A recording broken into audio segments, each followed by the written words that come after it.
தன்னுடைய வீட்டுக்குள்ள வந்த பேய்க்குருவிய பார்த்து பயந்துகிட்டே இருக்கிற அந்த காக்கா, நீயா நீயா என்னுடைய வீட்டுக்கு வந்த? நான் உனக்கு எந்த ஒரு தீங்கும் விளைவிக்கல, எந்த ஒரு கெடுதலும் பண்ணல, அப்புறம் ஏன் என்னுடைய வீட்டுக்கு வந்தேன்? பயப்படாத காக்கா, நான் ஒன்னும் உன்னை எதுவும் பண்ண மாட்டேன். உனக்கும் எனக்கு எந்த ஒரு பகையும் இல்ல.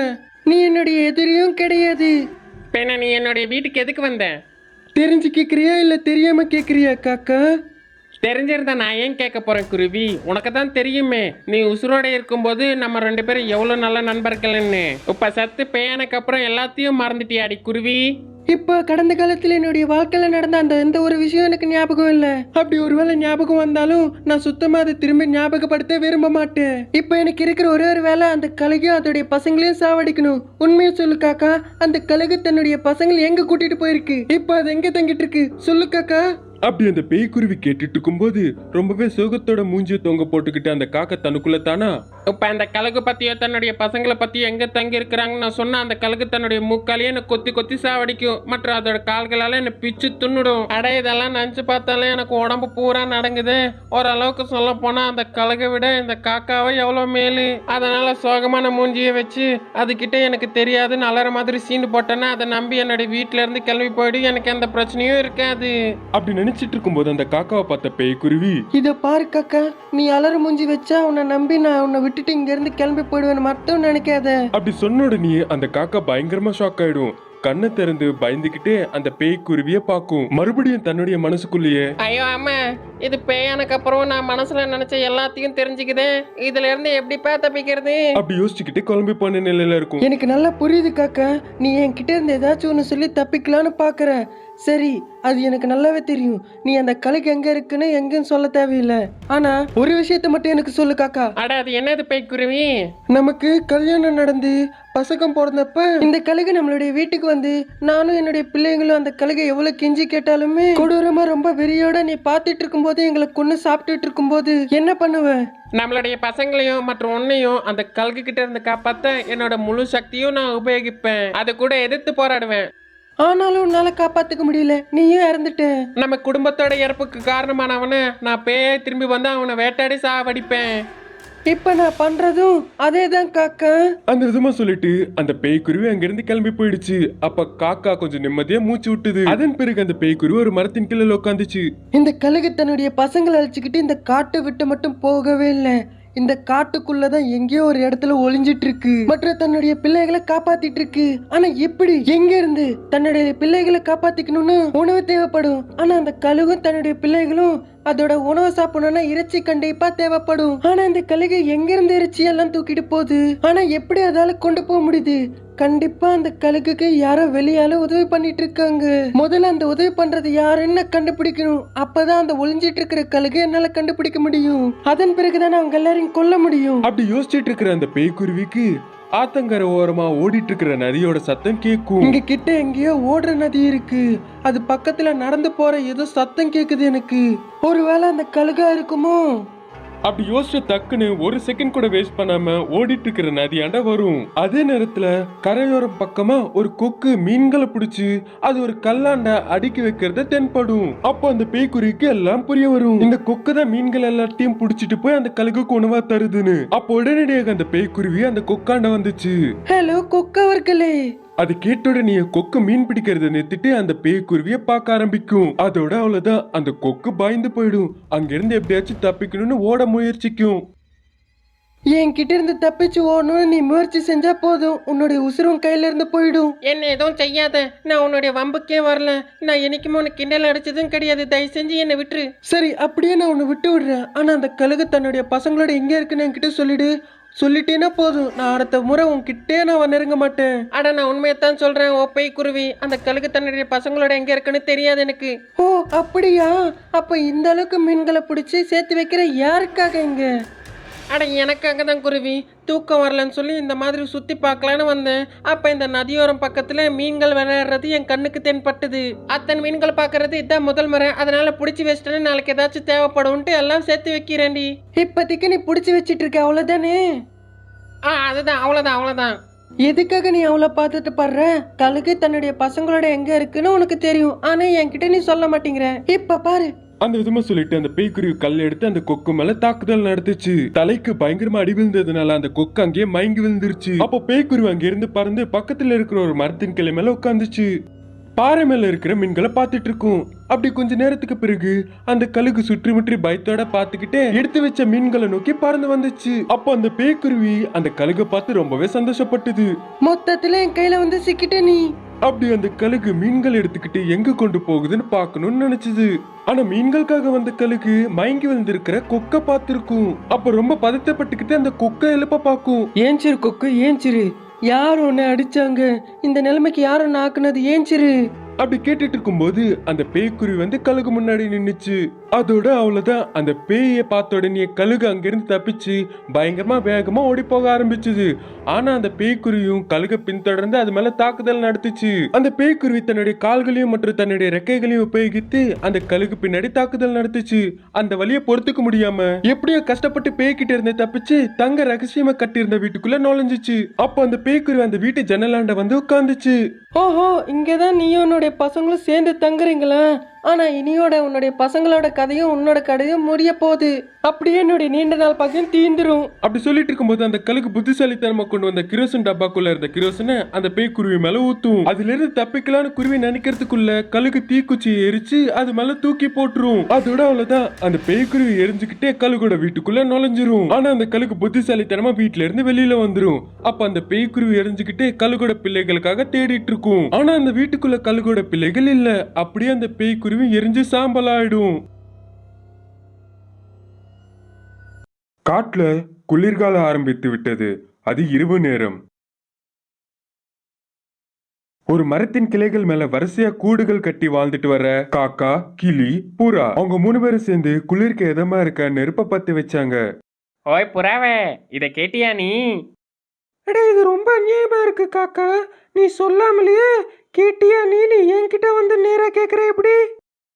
காக்கா சொல்ல வந்தது அது சொல்ல போற விஷயத்தை இல்லடி புறாவே, அந்த கழுகு போடுற குளிர்கால நாடகங்களை பத்தி. ஆமாடி கிளி, நீ சரியா சொன்ன. காட்டுக்குள்ள குளிர்காலம் போயிட்டு இருக்கு. எந்த ஒரு பறவையும் தன்னுடைய கூட்டை விட்டு வெளியில வர மாட்டேங்குது. அதனால கழுகுக்கும் சிக்க மாட்டேங்குது. அதோட அந்த மோசமான கழுகு தன்னுடைய வயிறு நிரப்ப இஷ்டத்துக்கு கண்டபடியா நாடகத்தை போடுது. அடே, இந்த விஷயம் எனக்கும் தெரிய வந்தது, நானும் கேள்விப்பட்டிருக்கேன். ஆனா அந்த கழுகு மட்டும் இப்ப வரைக்கும் என்னோட கூட்டுக்கு வரவே இல்ல. ஒருவேளை வராதுன்னு நினைக்கிறேன். அட போடி, அப்படியெல்லாம் நினைக்க முடியாது. அது ரொம்பவே புத்திசாலித்தனமா நம்மள அடைய பாக்கும். நம்ம கொஞ்சோண்டு லேசா கேப் விட்டாலும் அதோடைய சோகமான கதையை சொல்லி நம்ம அதுக்கு அடிமையாக்கிடும். இரவு நேரத்துல தூங்குற மாதிரி நடிச்சு நம்ம தூங்கின உடனே நம்ம மேல தாக்குதல் நடத்தி இதே நெருப்பு மேல நம்மள வறுத்தெடுத்து சாப்பிட்டுக்கிட்டே தன்னுடைய பசியை தீர்த்துக்கும் அந்த கழுகு. ஆமால, நானும் கேள்விப்பட்டேன்பா. ஒருவேளை அது என்கிட்ட வந்து நாடகம் போட்டுச்சுன்னா அதெல்லாம் நான் நம்ப மாட்டேன். மற்ற என்னுடைய வீட்டுக்குள்ள தங்க விட மாட்டேன். நானும் அப்படிதாண்டி. கழுகு பத்தி நான் தெரிஞ்சுக்கிறப்ப அது என்னுடைய வீட்டுக்கு வந்து கதவை தட்டுச்சு. அப்போ நான் ஏற்பாடு பண்ண ஓட்டையில இருந்து பார்த்தேன். அதுல கழுகு தென்பட்டது. அதோட அவ்வளவுதான், அது எவ்வளவு தட்டினாலும் நான் கதவை திறக்கலன்னு பாத்துக்கோ. அதுக்காகவே அடிச்சு அடிச்சு சோர்ந்து போய் அங்கிருந்து கிளம்பிடுச்சு. சரி, அப்ப அது என்கிட்ட வந்திருந்ததுன்னா நானும் உங்களை மாதிரியே பண்றேன். இல்ல இல்ல, நீ எங்களை மாதிரியெல்லாம் பண்ணாத. ஒருவேளை அப்படி பண்ணினா நம்ம 3 பேரும் ஒன்னா கூட்டு சேர்ந்துட்டோன்னு அது நினைக்கும். அப்ப நம்ம 3 பேர்ல யாருக்கோ உடம்பு சரியில்லைன்னு சொல்லி நம்மள வெளியில கொண்டு வந்து நம்ம மேலேயே தாக்குதல் நடத்தும் அது. அதனால அந்த கழுகு உன்கிட்ட வந்தப்ப புதுசா ஏதாச்சும் யோசிச்சு அதுக்கு பதில் சொல்லி அங்கிருந்து அனுப்பி வச்சிருப்பா. அந்த விதமா அவங்க 3 பேரும் பேசிட்டு இருப்பாங்க. குளிர் அதிகமான உடனே அங்கிருந்து தங்களுடைய கூட்டுக்குள்ள போய் கட்டில் மேல பெட்ஷீட்டை போத்திக்கிட்டு நல்லா தூங்கிட்டு இருப்பாங்க. ஒரு நாள் அன்னைக்கு தன்னுடைய ரெக்கைக்கு காயமடைந்து கவலையோட வந்துட்டு இருக்கிற குருவி ரொம்பவே வலியோட கஷ்டப்பட்டு பறந்துகிட்டே ஒரு மரத்தின் கிளை மேல வந்து உட்காரும். தன்னுடைய காயப்பட்ட ரெக்கையிலிருந்து ரத்தம் சொட்டு சொட்டா ஊத்திட்டு இருக்கும். வேட்டைக்காரன் விட்ட அம்புல இருந்து ஏற்பட்ட காயத்திலிருந்து ரொம்பவே கஷ்டப்பட்டு தப்பிச்சு இந்த காட்டுக்குள்ள வந்திருக்கேன். சுற்றி பார்க்கும்போது இந்த காடு ரொம்பவே பெருசா இருக்கும் போல இருக்கு. இந்த காட்டுக்குள்ள எனக்கு யாரு பாதுகாப்பு கொடுப்பாங்க, மற்றும் என்னுடைய காயத்துக்கு யாரு சிகிச்சை அளிப்பாங்க, அதே விதமா யாருன்னு என்ன அவங்களுடைய கூட்டுக்குள்ள கொஞ்ச நாள் தங்க வச்சுப்பாங்களோ? அப்படி கவலைப்பட்டுட்டு இருக்கும்போது அந்த வழியா தன்னுடைய பசியை தீர்க்க உணவை தேடி போயிட்டு இருக்கிற கழுகுக்கு ரத்த சுவாசனை அளிக்கும். அப்போ அது சந்தோஷப்பட்டுக்கிட்டே, அடடா, எங்க இருந்தோ ரத்தத்தோட வாசனை வருது, என்னுடைய பசி இன்னைக்கு தீர போகுது. அட, முதல்ல இந்த ரத்தத்தோட வாசனை எங்க இருந்து வருது? இந்த காட்டு முழுக்க தேடியாச்சு, சரி, அந்த ரத்தத்தோட வாசனை எங்க இருந்து வருதுன்னு நான் கண்டிப்பாக கண்டுபிடிப்பேன், மற்றும் என்னுடைய பசியை நிரப்பிப்பேனா. அந்த விதமா ரத்தத்தோட வாசனைய மோந்து பார்த்துக்கிட்டே அந்த கழுகு அந்த வழியா போயிட்டு இருக்கும். இது எதுவும் தெரியாது அந்த குருவி காயப்பட்ட ரெக்கையோட கவலைக்கிடமான மூஞ்சியை வச்சுக்கிட்டு ரொம்பவே கஷ்டப்பட்டுக்கிட்டு, இந்த காயப்பட்ட ரெக்கைகளால இப்போதைக்கு இப்ப இந்த காட்டுக்குள்ள என்னால வீடு கட்ட முடியாது. கண்டிப்பா ஏதாச்சும் பறவையாண்ட போய் அதோட உதவியை கேட்டுதான் ஆகணும்னா. அப்படி யோசிச்சுக்கிட்டே சுற்றுமுற்றி பார்க்கும்போது ரத்தத்தோட வாசனையை மோந்துக்கிட்டே அந்த ராட்சச கழுகு குருவியாண்ட வந்தது. மற்றும் குருவி உட்கார்ந்து இருக்கிற பக்கத்தின் மரத்து கிளை மேல உட்காரும். அதை பார்த்த குருவி ரொம்பவே பயந்து போகும். தயவு செஞ்சு என்ன எதுவும் பண்ணிடாதீங்க, என்னுடைய ரெக்கைக்கு அடிபட்டிருக்கு, நான் ரொம்பவே வருத்தத்துல இருக்கேன். பயப்படாத, கவலைப்படாத, நான் ஒன்னும் எதுவும் பண்ண மாட்டேன். என் கூடவே நீ என்னுடைய கூட்டுக்கு வா, உன்னுடைய காயத்துக்கு மருந்தளித்து நான் கட்டு கட்டுறேன், மற்றும் உணவு கூட நான் உனக்கு தரேன். அதே விதமா உனக்கு அடிப்பட்ட இடம் சரியாகிற வரைக்கும் என்னுடைய வீட்டுக்குள்ளேயே நீ தங்கலாம். யாருன்னு தெரியாதவங்க கூட என்னால எப்படி வர முடியும்? இதோ பாரு குருவி, காயப்பட்டு ரொம்பவே மோசமான நிலைமையில இருக்க, அதனால உன் மேல எனக்கு கொஞ்சம் கருணை வந்தது. அது மட்டும் இல்லாம இது குளிர்காலம், இன்னும் கொஞ்ச நேரத்துல இருட்டிடும். அந்த விதமா சமாதானப்படுத்தி பார்க்கும்போது குருவி பயத்தோட சுற்றி முற்றி பார்த்துட்டு இருக்கும். ஆமா, இந்த கழுகு சொல்றது ஒரு வகையில உண்மைதான். இன்னும் கொஞ்ச நேரத்துல சூரியன் மறைஞ்சிடும். இரவு நேரத்துல எங்கேயும் இல்லாத பனிப்பொழியும் இங்க. அந்த பயங்கரமான குளிருக்கு வீட்டுக்குள்ள தங்கிட்டு இருக்கிற எங்களாலேயே தாக்கு பிடிக்க முடியல. இனி இப்ப காயப்பட்ட ரெக்கையால உன்னால எப்படி சமாளிக்க முடியும் சொல்லு? அந்த விதமா சொன்ன உடனே குருவிக்கு கழுகு சொல்றது உண்மைதான் தோணும். ஏமாறுறவன் எப்பவுமே ஏமாத்துக்காரனை நம்புற மாதிரி இந்த குருவியும் அந்த கழுகை நம்பி தன்னுடைய கூட்டுக்கு போயிட்டு இருக்கும். இனி அது இரவு நேரம். தூங்கிட்டு இருக்கிற குருவியாண்ட அந்த கழுகு வந்திருந்தது. அது ரொம்பவே பசியா இருக்கிறதுனால அந்த குருவிய குத்தி குத்தி சாப்பிடணும்னு நினைக்கும். ஆனா அந்த கழுகு பண்ணணும்னு நினைச்ச செயல்ல தப்பு இல்ல. அதே நேரத்துல தன்னுடைய கூட்டோட கதவை திறந்து வச்சிருக்கிறதா அது பண்ண தப்பு. அந்த தப்பு காயப்பட்ட குருவிய காப்பாத்திச்சு, மற்றும் அந்த கழுகுக்கு இன்னும் பசிய தூண்டிச்சு. தூங்கிட்டு இருக்கிற குருவி கண்களை திறந்து அந்த கழுகோட கெட்ட எண்ணத்தை புரிஞ்சுக்கிட்டு தன்னுடைய கண்களால திறந்திருந்த ஜன்னலை பார்க்கும். அப்போ ஒரு நிமிடம் கூட தாமதம் பண்ணாம உடனடியாக அந்த திறந்திருந்த ஜன்னல்ல இருந்து தப்பிச்சு வெளியில வந்துரும். இது அனைத்தும் பார்த்த அந்த கழுகுக்கு தான் பண்ண தப்பு தெரிய வந்து தன்னை தானே அடிச்சுக்கிச்சு. அந்த குருவி தப்பிச்சு வெளியில வந்த நேரம் இரவு நேரம் ஆனதுனால ரொம்பவே குளிர் அதிகமா இருந்தது, மற்றும் பனியும் பொழிஞ்சிட்டு இருந்தது. சுத்தமா அந்த குருவியால அந்த குளிர தாக்கு பிடிக்க முடியல. காப்பாத்துங்க, யாராச்சும் என்ன காப்பாத்துங்க, அந்த கழுகு என்ன சாப்பிட வருது. அப்படி சத்தமிட்டு கத்திக்கிட்டே ரொம்ப கஷ்டப்பட்டு பறந்து போயிட்டு இருக்கும் போது அந்த குருவிக்கு ஒரு மரத்தின் கிளைகள் மேல சில கூடுகள் தென்படும். அப்போ உடனடியாக அந்த கூடுகள் நடுவுல போய் சத்தமா கத்திட்டு இருக்கும். அந்த சத்தத்தை கேட்ட உடனே பூரா கிளி காக்கா கதவை திறந்து வெளியில வருவாங்க. பனியில காயப்பட்டு துடிச்சிட்டு இருக்கிற குருவி தென்படும். அதே நேரத்துல அந்த வழியா அந்த குருவியை தேடி கழுகும் பறந்து வர்றத அவங்க பாப்பாங்க. அப்போ உடனடியா தாமதம் பண்ணாம அந்த காக்கா அந்த குருவியை அழைச்சிக்கிட்டு தன்னுடைய கூட்டுக்குள்ள போய் கதவை பூட்டிடும். அந்த கழுகு அவங்க வீட்டுக்குள்ள இருக்கிற கதவுகளாண்ட வந்து அவங்களாண்ட சத்தமிட்டாலும் மற்றும் மிரட்டினாலும் அவங்க சுத்தமா கதவை திறக்கல. அந்த விதமா அந்த காக்கா அந்த குருவியை காப்பாத்திச்சு. இது இன்னைக்கான கதை. திரும்பி இன்னொரு கதையில மறுபடியும் சந்திக்கலாம். நன்றி. ஒரு அடர்ந்த காட்டுக்குள்ள ஒரு கஞ்ச பிஸ்னேரியான கொக்கு வாழ்ந்துட்டு வந்தது. அந்த கொக்குக்கு 4 குழந்தைகள் பிறந்தப்பவோ இல்ல அவங்க வளர்ந்தப்பவோ, அப்படி இல்லைன்னா அவங்க கிளாஸ்ல ஃபர்ஸ்ட் வந்தப்போ, இல்ல அவங்களுக்கு ஒரு நல்ல காரியம் பண்ணதுக்கோ, அட இன்னைக்கு வரைக்கும் காட்டுல இருந்த எந்த ஒரு பறவைக்கும் பந்திய போட்டு விருந்து தந்ததே கிடையாது. அதனால்தான் அந்த கொக்கை எல்லாரும் கஞ்ச பிஸ்னாரி கொக்குன்னு கூப்பிடுவாங்க. எப்பப்பெல்லாம் அந்த கொக்கு தென்படுதோ விருந்து எங்கேன்னு அந்த காட்டுக்குள்ள இருக்கிற மற்ற பறவைகள் கேட்டு அதை கலாய்ச்சிட்டு இருப்பாங்க. ஒரு வாட்டி கொக்கு தன்னுடைய வீட்டுக்கு போயிட்டு இருக்கும்போது வழியில கிளி மற்றும் குருவி கொக்குக்கு எதிர் வந்து, அட என்னடி கொக்கு, உன்னுடைய கடைசி பொண்ணுக்கு ஒரு நல்ல கல்யாணம் வர நிச்சயமாச்சாமே, எங்களுக்கெல்லாம் எப்போ விருந்து தர போற நீ? அட நீ என்ன பேசுற? இந்த கொக்கு நமக்கு தர வேண்டிய விருந்தை ஒழுங்காவே இந்நாள் வரைக்கும் தரவே இல்லை. எனக்கு ஒரு சந்தேகமாவே இருக்கு. நம்ம இந்த காட்டுல வாழ்ற வரைக்கும் இந்த கஞ்ச பிஸ்னரி கொக்கு நமக்கு விருந்து தருமானே ஒரு டவுட்டு தான். அந்த விதமா மூஞ்சிக்கு நேர்லயே கலாய்ச்ச மாதிரி சொன்னதுனால அந்த கொக்கு என்ன வளர்றதுன்னு தெரியாம, அட எதுக்குடி நான் தராம இருப்பேன், கண்டிப்பா தருவேன். இப்பதான் நான் பொண்ணோட கல்யாணம் நிச்சயமா இருக்கு. எப்படியோ பொண்ணோட கல்யாணம் இங்க நடக்க போறது இல்ல, பையனோட சைடு தான் நடக்க போகுது. பையன் சைடோட வழக்கமா அது. அதனால என்னுடைய மகள் கர்ப்பிணி ஆனப்பவோ இல்ல குழந்தை பெத்தப்பவோ ஏதாச்சும் ஒரு சந்தர்ப்பம் வராம இருக்க போகுதா, அப்ப தருவேன் நான் பெரிய விருந்தா. அந்த விதமா எப்பவும் மாதிரி ஏமாத்துறதுக்கு வாய்க்கு வந்தபடி அடிச்சு விட்டுருச்சு. அப்போ அந்த கஞ்ச பிஸ்னாரி கொக்கு பத்தி தெரிஞ்ச கிளி மற்றும் குருவி இந்த விதமா கொக்காண்ட, இனி நீ திருந்த மாட்டியாடி கொக்கு, எப்பவும் இந்த மாதிரி ஏதாச்சும் ஒரு சாக்கு சொல்லி தப்பிச்சிடுற.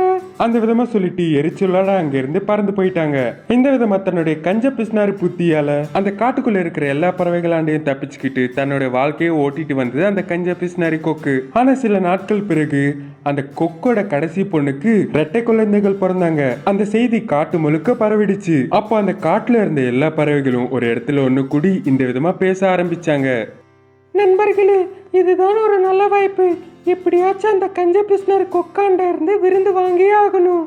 ஆமா, நீ சொல்றது உண்மைதான். நம்மளுடைய வீட்டில் ஏதாச்சும் ஒரு நல்ல சுபகாரியம் நடந்ததுன்னா அந்த கொக்கோட குடும்பம் முழுக்க வந்து நம்ம வீட்டுக்குள்ள விருண்டு சாப்பிட்டு போவாங்க. ஆனா இந்நாள் வரைக்கும் அதோட வீட்டுல இருந்து எந்த ஒரு விருந்தும் நமக்கு கொடுத்ததே இல்லை அந்த கொக்கு. ஆனா அதோட கடைசி பொண்ணுக்கு இப்ப ரெட்டை குழந்தைகள் பிறந்ததுனால நம்ம அதுகிட்ட இருந்து கண்டிப்பா விருந்து வாங்கித்தான் ஆகணும். அந்த விதமா காட்டுல இருந்த எல்லா பறவைகளும் ஒரே வார்த்தையில நின்று எல்லாம் ஒண்ணு சேர்ந்து அந்த பிஸ்னாரி கொக்கோட வீட்டுக்கு போய் தங்களுடைய நிர்ணயத்தை சொல்லிட்டாங்க. அப்ப அந்த கட்டாய சூழ்நிலையில அந்த கொக்கு இந்த விதமா, சரி நண்பர்களே, நீங்க எல்லாரும் கேட்ட மாதிரியே நான் உங்களுக்கு அருமையான விருந்து ஏற்பாடு பண்றேன். அந்த விதமா சொன்ன உடனே நடுவுல புறா கொக்காண்ட, அதெல்லாம் முடியாது. நீ எங்களுடைய மூஞ்சுகளை திடீர்னு பார்த்து ஏதோ சமாளிக்கணும்னு எங்களுக்கு விருந்து தரேன்னு சொல்லி எங்களை அனுப்பிடலாம்லாம் பார்க்காத. எங்களுக்கு கட்டாயமா நீ ஒரு அருமையான விருந்தை ஏற்பாடு பண்ணணும். அதான் சரின்னு சொல்றேன்ல, உங்க வாழ்க்கையில இந்நாள் வரைக்கும் எங்கேயும் சாப்பிடாத மாதிரி ஒரு அருமையான விருந்தை நான் உங்க எல்லாருக்கும் ஏற்பாடு பண்றேன். அந்த விதமா சொல்லுச்சு. ஆனா கொக்கோட கஞ்ச பிஸ்னாரி பத்தி தெரிஞ்ச எல்லா பறவைகளும் அதோட வாக்க அவ்வளோ சீக்கிரமா நம்பவே இல்லை. என்னமோ கொக்கு, அந்த நேரத்துக்கு பார்த்து நீ ஏதாச்சும் சாக்கு சொல்லி எங்கேயாச்சும் போனாலும் போயிடுவேன் அப்படிதான் தோணுது எங்களுக்கு. இல்ல, நான் தக்காளியோட விலை ஜாஸ்தியா இருக்கிறதுனால வேற எப்பயாச்சும் விருந்து தரேன்னு சொல்லி எங்களை ஏமாத்தினாலும் ஏமாத்துவேன். அதெல்லாம் முடியாது. தக்காளி எவ்வளவு ரேட் இருந்தாலும் சொல்லி விருந்துல கண்டிப்பா இருந்தாகணும். வரப்போற நாட்கள் அந்த கொக்கு விருந்து தராம எல்லாரையும் ஏமாத்தி வேற யோசனைகள் ஏதாச்சும் பண்ணுமோன்னு அது எல்லாத்துக்கும் செக் வைக்கிற மாதிரி அந்த விதமா மூஞ்சிலேயே சொல்லிச்சு. எவ்வளோ சொன்னாலும் தன்னுடைய வார்த்தைகள் நம்பாத தன்னுடைய நண்பர்கள் கிட்ட அந்த பிஸ்னாரி கொக்கு இந்த விதமா சொல்லிச்சு. அதான் சரின்னு சொல்றேன்ல, நீங்க கேட்ட மாதிரியே என் வீட்டுக்குள்ள உங்க எல்லாருக்குமே என்னைக்குமே மறக்க முடியாத அளவுக்கு ஒரு பெரிய விருந்தா ஏற்பாடு பண்றேன். அந்த விதமா கொஞ்சம் சத்தத்தோட சொன்னதுனால அந்த கொக்கோட வார்த்தைகள் நம்பி எல்லா பறவைகளும் தங்களோட வீட்டுக்கு பறந்து போனாங்க. அப்போ அந்த கஞ்ச பிஸ்னாரியான கொக்கு இப்படி நினைக்கும், அட இவங்க எல்லாருக்கும் என்னாச்சு? என் கையில இருந்து அதிக பணத்தை செலவழிக்கணும்னு பெரிய பிளானோட தான் என்கிட்ட வந்திருக்காங்க. ஆனா ஒரு பக்கம் வெளியில மார்க்கெட்ல தக்காளியோட விலை ஆகாயத்தை தொடுது. அது மட்டும் இல்லாம இவங்களுக்காக ஒரு 4-5 விதவிதமான டிஷ்ஷஸ் சமைக்கலன்னா உசுரோட வாழ விட மாட்டாங்க. அதுவும் இல்லாம எல்லாரும் பொறுமையா பேசிக்கிற மாதிரி ஒரு அருமையான விருந்து தரேன்னு வாய் வேற விட்டுட்டேன். அப்படி கம்மி செலவுல ஒரு அருமையான விருந்து தரணும்னு யோசிச்சுட்டு இருக்கும் போது அந்த பிஸ்னாரி கொக்குக்கு ஒரு அருமையான யோசனை தட்டும். நிறைய பணம் செலவானாலும் பரவாயில்லன்னு காட்டுல எல்லா பறவைகளுக்கும் பிடிச்ச மாதிரி 4-5 விதமான டிஷ்ஷஸ் சமைக்க வச்சு எல்லா பறவைகளுக்கும் ஒரு அருமையான விருந்தை ஏற்பாடு பண்ணுச்சு. அப்போ வரைக்கும் அந்த கஞ்ச பிஸ்னாரி கொக்கு என்ன விருந்து தருமோன்னு டவுட்ல இருந்த எல்லா பறவைகளும் அந்த விருந்துக்கு வந்து எல்லா உணவையும் சாப்பிட்டு, அட என்னடி கொக்கு, நான் உனக்கு ஸ்பெஷலா சொன்னேன்ல தக்காளி எல்லாம் கண்டிப்பா இருந்தே ஆகணும்னு. ஆனா இங்க நீ சமைச்ச எல்லா டிஷ்ஷஸ்லயும் எந்த ஒரு தக்காளியும் காணோம். இந்த விதமா அந்த புறா கொக்கு கிட்ட கேள்வி எழுப்பும் போது அந்த கஞ்ச பிஸ்னாரி கொக்கு இந்த விதமா பதில் சொல்லிச்சு. அட கொஞ்சம் பொறுங்க நண்பர்களே, இதோட எல்லாம் முடிஞ்சல. நான் உங்களுக்கு வாக்கு கொடுத்துருக்கேன். இப்ப வரைக்கும் யாரும் காட்டுல தராத மாதிரி மற்றும் எல்லா பறவைகளும் பேசிக்கிற மாதிரி ஒரு விருந்தை நான் தரேன்னு சொன்னேன்ல. அதனால்தான் எந்த ஒரு டிஷ்லயும் தக்காளியே இல்லை. இப்ப எங்க எல்லாருக்கும் சேர்த்து ஒரு வாட்டி நான் தக்காளியோட ருசியை காமிக்கிறேன். அப்படி பறந்து போய் ஒரே ஒரு தக்காளியை கொண்டு வந்து விருந்து சாப்பிடுற எல்லா பறவைகளும் முன்னாடி தொங்க விட்டுது. இப்ப இந்த தக்காளி பார்த்துக்கிட்டு அதை சாப்பிட்ற மாதிரி நினைச்சு அந்த விருந்தை எல்லாரும் சாப்பிடுங்க. இப்ப வரைக்கும் யாரும் இல்லைன்னா எங்கேயும் இந்த விதமா ஒரு தக்காளியை தொங்க விட்டு அதை பார்த்து சாப்பிடுன்னு சொல்லியிருக்க மாட்டாங்கல்ல. அதனால நீங்க கேட்ட மாதிரியே அதோ பாரு தக்காளி, இனி உங்களுடைய உணவை சாப்பிடுங்க. இனி என்னோட வாக்குப்படி யாரும் தர முடியாத விருந்தை ரெண்டுமே ஒரே வாட்டி கொடுத்துருக்கேன். நல்ல வயிறார சாப்பிட்டு எல்லாரும் இந்த விருந்தை பத்தி பேசிக்கோங்க. அப்படி சொன்ன உடனே அங்க இருந்த எல்லா பறவைகளுக்கும் ஒரே நேரத்துல ஷாக் அடிச்ச மாதிரி ஆயிடுச்சு. அந்த கஞ்ச பிஸ்னாரி கொக்கு ஏதாச்சும் ஒரு தில்லுமுள்ளு பார்த்துதான் அந்த விருந்தே தரும்னு நினைச்ச மாதிரியே ஒத்த தக்காளிய காத்துல தொங்க விட்டு தக்காளி விருந்து கொடுத்துச்சு. இந்த செயல்களை பார்த்த எல்லா பறவைகளும் ரொம்பவே அவாக்கானாங்க. அந்த விதமா அந்த கஞ்ச பிஸ்னாரி கொக்க ஒரு சிக்கல்ல மாட்ட வைக்கணும்னு நினைச்ச எல்லா பறவைகள் மேல அந்த பிஸ்னாரி கொக்கு தான் ஜெயிச்சுது.